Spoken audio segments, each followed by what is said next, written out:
गलातियों 1 उसकी 15-16 में लिखा है, परंतु परमेश्वर की जिसने मेरी माता के गर्भ ही से मुझे ठहराया और अपने अनुग्रह से बुला लिया, तो ना मैंने मांस और ना लहू से सलाह ली। मेरे प्रियो, पौलुस की स्टेटमेंट की ओर ध्यान दो। जैसे ही उसने परमेश्वर से जन्म लिया, उसने वह किया जिसके लिए वह पैदा हुआ था।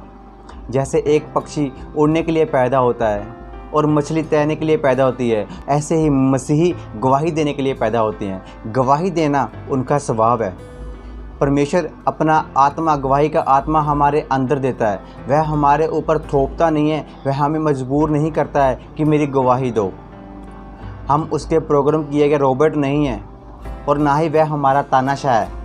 वो चाहता है कि सारे जगत में हम उसके गवाह ठहरें। उसने कहा, मैंने तुम्हें चुना और ठहराया ताकि तुम फल लेके आ सको और तुम्हारा फल बना रहे।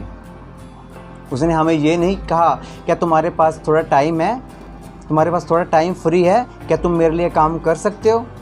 उसने कहा, मैंने तुम्हें ठहराया और जाओ सारे जगत में सुसमाचार का प्रचार करो। प्रचार करना एक मसीही का काम है, उसका कर्तव्य है।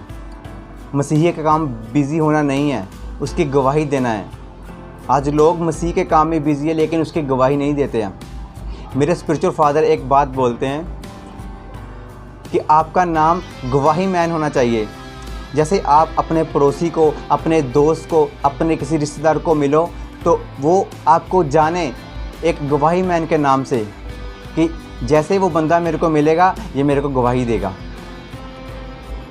और हर एक बंदे की एक रिस्पॉन्सिबिलिटी, ये उसका नेचर है। अगर हम चाहते हैं कि परमेश्वर हमें ब्लेस करे, हमें बढ़ाए, तो हमें पहला काम ये करना होगा, हमें उसके गवाह ठहरना होगा, हमें उसका गवाह बनना होगा, हमें उसकी गवाही देनी होगी कि वो जीवित है। परमेश्वर अपने वरदानों को ऐसे ही नहीं किसी को देता।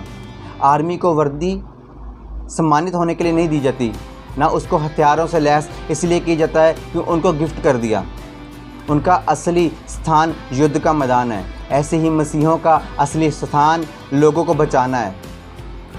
लिखा, परमेश्वर ने, प्रभु यीशु मसीह ने लोगों से प्रेम किया और अपने आप को लोगों के लिए दे दिया। अब हमारा समय है कि हम लोगों तक जा सकें।